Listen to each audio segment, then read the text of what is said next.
నమస్కారం. సిటీ కృష్ణతేజ వార్తలకు స్వాగతం. ఇక వార్తల్లోని వివరాలు. శ్రీకాళహస్తీశ్వరాలయంలో సోమవారం శ్రీ మృత్యుంజయ స్వామి వారికి విశేష అభిషేక పూజలు శాస్త్రోక్తంగా నిర్వహించారు.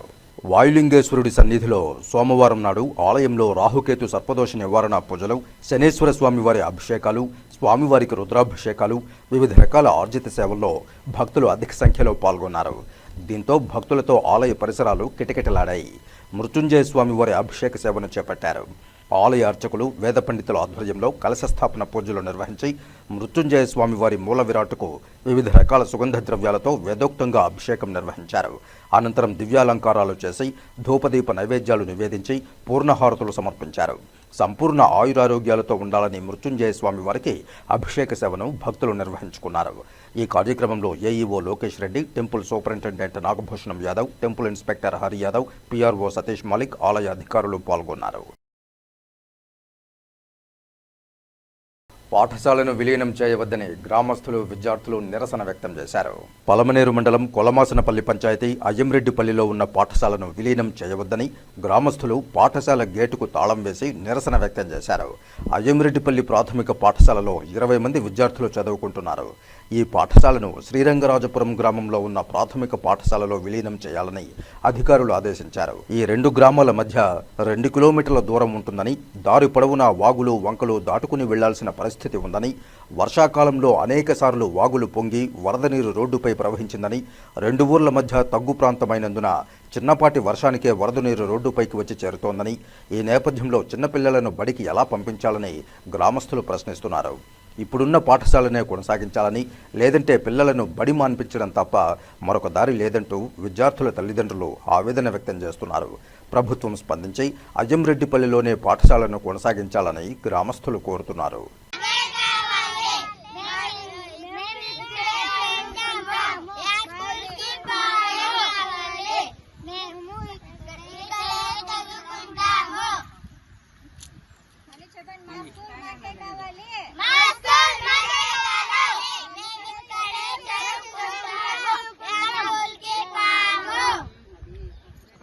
మా అబ్బాయి పక్క ఊరు అయినటువంటి కురుమాకనపల్లి నుంచి మా అబ్బాయి ఈ స్కూల్కి వస్తున్నాడు.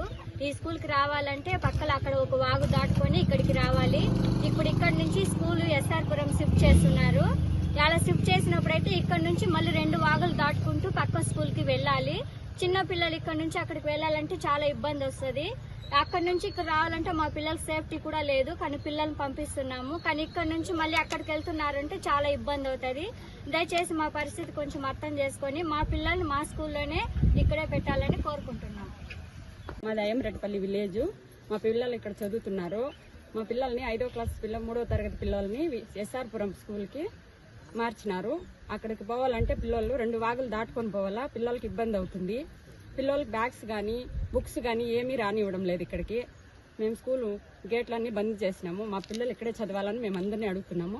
అయినా వాళ్ళు ఏం రెస్పాన్స్ అవ్వడం లేదు. కాబట్టి మా పిల్లలు ఇక్కడే చదవాలని మేము అడుగుతున్నాము. వారికి మేము స్కూల్ ఓపెన్ చేయము, మేడం కూడా పంపించేసినాము. పిల్లల్ని కూడా స్కూల్కి రానివ్వము. విద్యార్థులు క్రమశిక్షణ కలిగి చదువే లక్ష్యంగా విద్యను అభ్యసించి ఉన్నత శిఖరాలను అధిరోహించాలని రేణిగుంట అర్బన్ సిఐ జయచంద్ర విద్యార్థినులకు ఉద్బోధించారు. మన సంస్కృతి సేవా ట్రస్ట్ వ్యవస్థాపక అధ్యక్షులు కాయం హరినాథ్ రెడ్డి, మనోశాస్త్ర హాస్పిటల్ అధినేత ఎంపీ యాదవ్ సహకారంతో విద్యార్థులకు పాఠ్యపుస్తకాల వితరణ కార్యక్రమాన్ని రేణిగుంట మండలం కరకంబాడి పంచాయతీ చైతన్యపురం గ్రామంలోని ప్రభుత్వ ప్రాథమిక పాఠశాలలో చదువుతున్న విద్యార్థులకు విద్యా సామగ్రిని ఉచితంగా పంపిణీ కార్యక్రమాన్ని నిర్వహించారు. ఈ కార్యక్రమానికి ముఖ్య అతిథిగా రేణిగుంట అర్బన్ సిఐ జయచంద్ర పాల్గొని విద్యార్థులకు చాక్లెట్లతో పాటు విద్యా సామగ్రిని పంపిణీ చేశారు. ఈ సందర్భంగా ఆయన మాట్లాడుతూ ప్రస్తుత సమాజంలో ఆడపిల్లలపై జరుగుతున్న అఘాయిత్యాలపై, గుడ్ టచ్, బ్యాడ్ టచ్లపై పాఠశాల ఉపాధ్యాయులు అవగాహన కల్పించాలని ఆయన తెలిపారు. తమకు గురువులు బోధించిన విద్యతోనే తాము బాగా చదివి ఈ స్థాయిలో ఉన్నామని సిఐ జయచంద్ర తెలిపారు.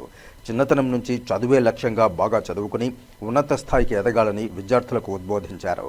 ఈ కార్యక్రమంలో పాఠశాల హెడ్ మాస్టర్ లోకనాథం, ఉపాధ్యాయురాలు శోభ, పాఠశాల చైర్పర్సన్ నాగమల్లి, వైస్ చైర్పర్సన్ శకుంతల తదితరులు పాల్గొన్నారు.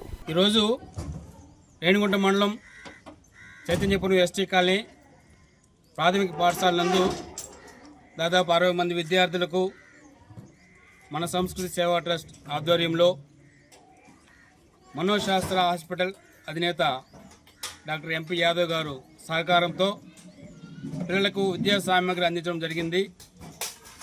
ఈ యొక్క కార్యక్రమానికి రేణిగుంట అర్బన్ సిఐ గారు ముఖ్య అతిథిగా విచ్చేసి పిల్లలకి తన యొక్క మంచి మాటలని తెలియజేసి భవిష్యత్తులో ఉన్నతంగా ఎదిగి తల్లిదండ్రులకి సహాయ సహకారాలు ఇస్తూ సమాజానికి వంతు సేవ చేసే విధంగా ఎదగాలని పిల్లలకి తెలియజేయడం జరిగింది. ఈ యొక్క కార్యక్రమంలో పిల్లల యొక్క భవిష్యత్తు కోసం మనం తల్లిదండ్రులుగా లేదా చుట్టుపక్కల వారుగా సమాజానికి ఎంతో కొంత చేయాలనే ఉద్దేశంతో ట్రస్ట్ ఈ యొక్క కార్యక్రమాన్ని నిర్వహించడం జరిగింది. ఈ యొక్క కార్యక్రమానికి సహకరించినటువంటి మనోశాస్త్ర హాస్పిటల్ అధినేత ఎంపీ యాదవ్ గారికి, అలాగే ముఖ్య అతిథిగా ఇచ్చేసినటువంటి రేణిగుంట అర్బన్ సిఐ సార్ గారికి, అలాగే ఈ యొక్క కార్యక్రమ నిర్వహణ కోసం సహకరించినటువంటి స్కూల్ ప్రధానోపాధ్యాయుల గారికి, అక్కడ ఉన్నటువంటి సిబ్బందికి మా ట్రస్ట్ ద్వారా కృతజ్ఞతలు తెలియజేసుకుంటున్నా. ధన్యవాదాలు. నమస్తే. ఈరోజు మన సంస్కృతి సేవా ట్రస్ట్ ద్వారా చైతన్యపురం రేణిగుంట మండలంలోని చైతన్యపురం ఎస్టీ కాలనీలో ఉన్న గవర్నమెంట్ స్కూల్లో చదువుతున్న పిల్లలకు ఈ ట్రస్ట్ ద్వారా పెన్స్, బుక్స్, స్లేట్స్ పంపిణీ కార్యక్రమాన్ని నిర్వహించడం చాలా సంతోషకరమైన విషయం. ఈరోజు మేమందరం ఇక్కడికి వచ్చి ఈ యొక్క స్కూల్లో పిల్లలతో కాసేపు ముఖాముఖి మాట్లాడి వాళ్ళకు కొన్ని ఫ్యూచర్లో డెవలప్మెంట్ ఎలా అవ్వాలి, వాళ్ళకు ఉన్న పరిస్థితులు ఏంటి అనే దాని మీద వాళ్ళకు కొన్ని అవగాహన కల్పించి వాళ్ళకు సరైన మార్గంలో నడవడానికి మన ఉపాధ్యాయులతో కలిసి వాళ్ళకు మంచి చక్కని మాటలు చెప్పడానికి మాకు అవకాశం కలిగింది. దీనివల్ల పిల్లలు ఎంతోమంది అవగాహన లేకపోయినా తెచ్చుకొని జీవితంలో కొంచెం ముందడుగు వేసి వాళ్ళకు, వాళ్ళ యొక్క కుటుంబీకులకు, వాళ్ళ బంధువులకు మరియు సమాజానికి సేవ చేసేలాగన, సమాజంలో ఉన్నతంగా ఉండేలాగున వాళ్ళకు మేము ఉపాధ్యాయులతో కలిసి కొన్ని మంచి మాటలు చెప్పడం జరిగింది. అలాగే వారితో కలిసి ఈ యొక్క స్కూల్లో చెట్ల మొక్కలు నాటే కార్యక్రమం కూడా చేయడం కూడా కలిసింది. బట్ ఇలా మేము అందరము కలిసి ఈ ప్రోగ్రాంలో పార్టిసిపేట్ చేయడానికి ముఖ్యంగా మన సంస్కృతి సేవా ట్రస్ట్ వాళ్ళు కల్పించిన ఈ యొక్క అవకాశం వల్లనే అందరూ కలిసి ఈ ప్రోగ్రామ్ని సక్సెస్ఫుల్గా చేయడానికి మంచి అవకాశం వచ్చింది. కాబట్టి మళ్ళా కొన్ని స్కూళ్ళల్లో ఈ యొక్క సేవా ట్రస్ట్ వారు మరికొన్ని కార్యక్రమాలు చేయాలని మరి నన్ను ఇక్కడికి పిలిపించి ఈ యొక్క అవకాశం ఇచ్చినందుకు కూడా నేను చాలా సంతోషపడుతున్నాను. అందరికీ ధన్యవాదాలు. ఇప్పుడు కాసేపు ప్రకటనలు. చదలవాడ దంత వైద్య కళాశాల మరియు సూపర్ స్పెషాలిటీ ఆసుపత్రిలో అత్యాధునిక దంత వైద్య సేవలు అందుబాటులోనికి తెచ్చారు. అన్ని దంత సమస్యలకు ఒకే చోట పరిష్కారం. అన్ని రకాల వైద్య సేవలు అందుబాటులో ఉన్న ప్రాంగణం చదలవాడ దంత వైద్యశాల. అనుభవజ్ఞులైన వైద్యులచే అందమైన చిరునవ్వు కోసం ఆధునిక దంత వైద్యం. పిప్పి పళ్లకు, రూట్ కెనాల్, చిగురువాపు వ్యాధులకు అత్యాధునిక చికిత్స. ఎత్తుపళ్ళు, వంకర పళ్ళు, రంగుమారిన పళ్లకు ప్రత్యేకమైన వైద్య బృందంచే చికిత్స. అంతేకాకుండా చదలవాడ విద్యా సంస్థల్లో రాయలసీమలోనే ఆర్కిటెక్చర్ కోసం మొట్టమొదటి private college Chadalavada Aruna school of architecture. అత్యుత్తమ ఇన్ఫ్రాస్ట్రక్చర్ కలిగి సమర్థవంతమైన టీచింగ్ స్టాఫ్తో విద్యార్థులకు ప్రాక్టికల్స్తో కూడిన విద్యాబోధన చదలవాడ అరుణ స్కూల్ ఆఫ్ ఆర్కిటెక్చర్లో. సంప్రదించండి. చదలవాడ కృష్ణతేజ దంత వైద్య కళాశాల, రేణిగుంట రోడ్, తిరుపతి. తిరిగి వార్తల్లోకి స్వాగతం. శ్రీకాళహస్తి తహసీల్దార్ కార్యాలయంలో ప్రజా సమస్యల పరిష్కార వేదిక కార్యక్రమంలో పలువురు తమ భూ సమస్యలు పరిష్కరించాలని తహసీల్దార్కు వినతి పత్రాలు అందజేశారు. నూతనంగా బాధ్యతలు స్వీకరించిన తాను శ్రీకాళహస్తిలోని భూ సమస్యలను అధ్యయనం చేసి త్వరగా పరిష్కారం జరిగేలా చేస్తానని, అర్హులైన ప్రతి ఒక్కరికి రేషన్ కార్డులు అందించేలా చర్యలు చేపట్టనున్నట్లు తహసీల్దార్ జనార్దన్ రాజు తెలిపారు. శ్రీకాళహస్తి తహసీల్దార్ కార్యాలయంలో సోమవారం గ్రీవెన్స్ డే సందర్భంగా పలువురు రైతులు తమ భూ సమస్యల పరిష్కారం కోసం అర్జీలు అందజేశారు. శ్రీకాళహస్తి తహసీల్దార్గా నూతనంగా బాధ్యతలు స్వీకరించిన జనార్దన్ రాజును పలువురు రైతులు కలిసి తమ భూ సమస్యలు వివరించారు. పిచ్చాటూరుకు చెందిన రైతు సురేష్ తమకు శ్రీకాళహస్తి మండలం ఊరందూరు గ్రామం వద్ద భూములు ఉన్నాయని, ఓ పరిశ్రమ తమ భూములను ఆక్రమించిందని ఫిర్యాదు చేశారు. తమ భూమి తమకు ఇప్పించాలని కోరారు. ఓ రైతు తమ డీకేటీ భూమి ఆన్లైన్లో కనిపించడం లేదని న్యాయం చేయాలని కోరారు. పలువురు వివిధ రకాల సమస్యలను తహసీల్దార్కు విన్నవించుకున్నారు. తహసీల్దార్ జనార్దన్ రాజు మాట్లాడుతూ నూతనంగా బాధ్యతలు స్వీకరించాలని, శ్రీకాళహస్తి మండలంలోనూ పట్టణంలోని భూ సమస్యలను అధ్యయనం చేసి ప్రజలు ఎదుర్కొంటున్న భూ సమస్యలు పరిష్కరించడానికి చర్యలు తీసుకుంటామన్నారు. నూతన రేషన్ కార్డులకు సంబంధించి ఇప్పటి వరకు తమకు 3,303 దరఖాస్తులు వచ్చాయని, వీటిలో ఇప్పటి వరకు 1,400 దరఖాస్తులను విచారణ చేయడం జరిగిందన్నారు. మిగిలిన దరఖాస్తులు కూడా విచారణ చేసి అర్హులైన ప్రతి ఒక్కరికి నూతన రేషన్ కార్డులు అందజేయడం జరుగుతుందన్నారు. నేను శ్రీకాళహస్తి తహసీల్దార్గా శనివారము బాధ్యతలు స్వీకరించాను. ప్రజలందరికీ కూడా ప్రతి సోమవారము పీజీఆర్ఎస్ జరుగుతుంది. పీజీఆర్ఎస్లో ప్రజల యొక్క ఏమైనా ఇబ్బందులు ఉన్నా కానీ, రెవెన్యూ సమస్యలు కానీ అన్నిటిని కూడా మా దగ్గరికి వచ్చి తెలియజేసినప్పుడు మేము అన్నీ కూడా కూలంకషంగా పరిశీలించి రికార్డులు వెరిఫై చేసి వాళ్ళకు త్వరితగతిన చర్యలు తీసుకుంటాము వాళ్ళకు సాల్వ్ చేయడానికి. ఇంకా అదర్ కొన్ని రెవెన్యూ సమస్యలు అన్నిటికి కూడా గవర్నమెంట్ కార్యక్రమాలన్నిటికి కూడా ఎప్పటికప్పుడు ప్రజల్లోకి తీసుకెళ్ళి అందరికి కూడా బాగా మా వంతు కృషి మేము చేస్తామని తెలియజేస్తున్నాం. Thank you. పేర్లు టీటీడీ ఈవో ఇచ్చిన లిఖితపూర్వక హామీని త్వరగా అమలు చేయాలని టీఎన్టీయూసీ అనుబంధ సంస్థ TTD services organisation federation chairman GV Narasimhamurthy Tirupati press క్లబ్లో మంగళవారం ఉదయం ఫెడరేషన్ నాయకులతో కలిసి మాట్లాడారు. సుమారు టీఎన్టీసీకి సంబంధించిన 14 యూనియన్లు ఉన్నాయి. Staff and workers union, hawkers union, licence porters union, Tiruchanur Alamelumanga hawkers union, Alipiri పాదాల మండప ఆకర్స్ యూనియన్, ఇట్లా 14 సంఘాలతో కలిపి మేము ఫెడరేషన్ ఏర్పాటు చేసుకున్నాం. అది 1982లో రిజిస్టర్ చేయబడింది. తెలుగుదేశం పార్టీ అనుబంధ విభాగం మాది. అయితే గత ప్రభుత్వంలో మాకు కొన్ని అసంఘిత కార్యక్రమాల వల్ల మాకు లేనిపోయిన అడ్డంకులు కలిగినాయి. అయితే ఈ గవర్నమెంట్ వచ్చే కూడా 1 year అవుతోంది. మా సమస్యలు పరిష్కరించమని చెప్పి చంద్రబాబు నాయుడు గారికి, లోకేష్ గారికి, పవన్ కళ్యాణ్ గారికి విన్నవించడం జరిగింది. అయితే అక్కడి నుంచి వచ్చినటువంటి సిఫార్సు లేఖలు అంటే న్యాయమైన డిమాండ్ వర్కర్స్కి, దేవస్థానంలో పనిచేసే ఉద్యోగులకి, కార్మికులకి ఇవ్వాల్సినటువంటి డిమాండ్లు సక్రమైన పద్ధతిలో అమలు కాలేదనే ఉద్దేశంతో మేము ఒక 30 రోజులు గడువు ఇచ్చి దేవస్థానం మేనేజ్మెంట్కి అల్టిమేటం నోటీస్ ఇవ్వడం జరిగింది. పోయిన నెల 23కి తేదీ ఇచ్చాము. నిన్న 23కి నెల రోజుల లోపల మా సమస్యల పరిష్కారం చేయని పక్షంలో మేము ధర్నా చేస్తాము, పికెటింగ్ చేస్తాం, నిరాహార దీక్ష పెడతాం అనేసి రూలింగ్ పార్టీ అయినా కానీ మా సమస్యల పరిష్కారం కాలేదనే ఉద్దేశంతో మేము అల్టిమేటం ఇచ్చాం. అయితే ఈ అల్టిమేటాన్ని ఈఓ గారు స్పందించారు. వారు మమ్మల్ని పిలిపించారు, వెల్ఫేర్ ఆఫీసర్ సంప్రదింపులు చేశారు. మా సమస్యలు పరిష్కారం చేస్తాము, మాకు 15 రోజులు టైం ఇవ్వండి అని మాకు లిఖితపూర్వకంగా కూడా లెటర్ ఇచ్చి హామీ ఇవ్వడం జరిగింది. అందుకు వారికి మేము హృదయపూర్వక కృతజ్ఞత తెలుపుకుంటున్నాం. ఇకపోతే టీటీడీలో ఎంప్లాయీస్కి పరకామణి అలవన్స్ తగ్గించారు.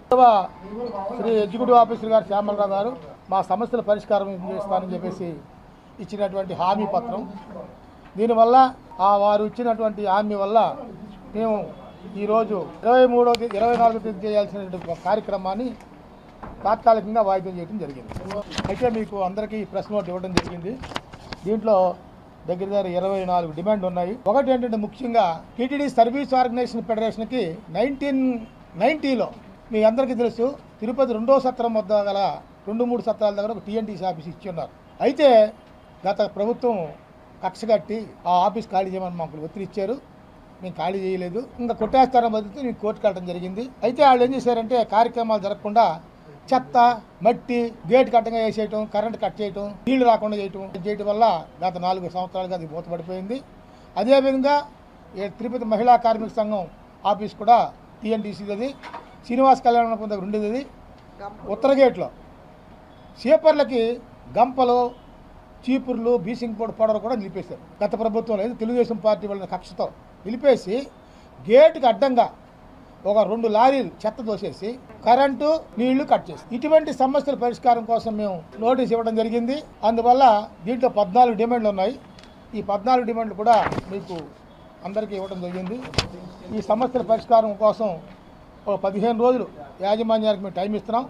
ఆ 15 రోజుల లోపల కానీ చేయకపోతే ఖచ్చితంగా మళ్ళా మేము అజిటేషన్ చేస్తామని చెప్పేసి తెలియపరుస్తూ, అయితే ఈవో గారు మాత్రం సానుకూలంగా ఉన్నారు. మరి కింద ఉద్యోగులు, కింద అధికారులు సరి అయినటువంటి ట్రీట్మెంట్ ఇవ్వట్లేదు. అది లోకల్లో పార్టీ వ్యతిరేక పార్టీ యొక్క ప్రోద్బలం ఏంటో తెలియట్లేదు. మా సమస్యల పరిష్కారంలో చిన్న అధికారులు అడ్డుపడతా ఉన్నారు.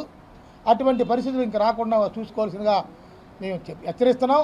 కోల్పోయిన వారికి ఇంకా కూడా 80% వరకు ఇచ్చేశారు, ఇంకా 20% ఉన్నారు.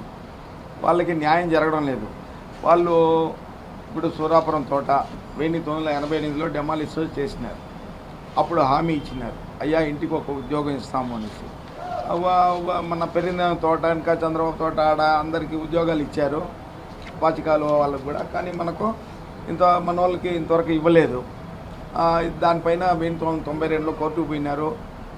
హైకోర్టు, ఉమ్మడి కోర్టు ఫేవరబుల్గా ఆర్డర్స్ ఇచ్చింది వీళ్ళకి. ఇంతవరకు న్యాయం జరగకుండా అవసరం పడుతున్నారు. వాళ్ళకి అనిల్ కుమార్ సింఘాల్ గారు, అయ్యా ఉద్యోగాల మీద బ్యాన్ ఉంది, లైసెన్స్ ఇచ్చి చిన్న వ్యాపారం చేసుకోండి అనేసి అన్నారు. అది కూడా ఇవ్వకుండా ఆయన వేరే బదిలీ వెళ్ళిపోయినారు. ఇట్లా జరుగుతూ ఉంది.